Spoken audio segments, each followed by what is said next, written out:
brought to you by V-Guard. ચૂંટણીમાં નેતાઓની નારાજગી સામે આવતી હોય છે ત્યારે રાજકોટમાં કોંગ્રેસના નેતા હેમાંગ વસાવડા નારાજ છે તેવા સૂર ઉઠી રહ્યા છે। નારાજ હેમાંગ વસાવડાને મનાવવા રાજકોટ કોંગ્રેસના લોકસભાના ઉમેદવાર પરેશ ધાનાણી પહોંચ્યા હતા। આ વિશે પરેશ ધાનાણીને પૂછાયું ત્યારે તેમણે કોઈ વિખવાદ ન હોવાની વાત મૂકી છે। બીજી બાજુ હેમાંગ વસાવડાએ કહ્યું હતું કે કોઈ જૂથવાદ નથી। મહેશ રાજપૂત, અશોકસિંહ વાઘેલા સહિતના આગેવાનો સાથે હેમાંગ વસાવડાના ઘરે પહોંચ્યા હતા। ઇન્દ્રનીલ રાજ્યગુરુની જગ્યામાં કાર્યાલય હોવાથી જ ચાલી રહ્યું છે આખો વિવાદ।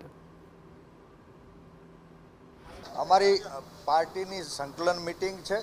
કાલે રાજકોટમાં રાજકોટની ભૂમિને વંદન કરવા આવ્યો હતો। આજ રાજકોટ પરિવારમાં બધા જ આગેવાનો સાથે મળી અને આ રાજકોટના રણ મેદાનની અંદર કઈ રણનીતિથી આગળ વધી શકાય એ ચર્ચાઓને અમે આગળ વધારી રહ્યા છે અને એ પરિવારની વાતો આવતા દિવસોમાં તમારી સામે આવશે। શું કહેશો પરેશભાઈ, આપને મનાવવા આવ્યો એવી વાત છે, નારાજગી હતી? સાવ ખોટી વાત છે। પરેશભાઈ અમારા માનનીય લીડર છે એટલું નહીં, અમારા રાજકોટ કોંગ્રેસમાં મોટા ભાઈ તરીકે ગણાય છે।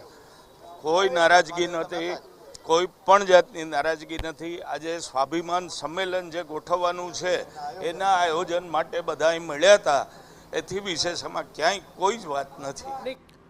Brought to you by V-Guard.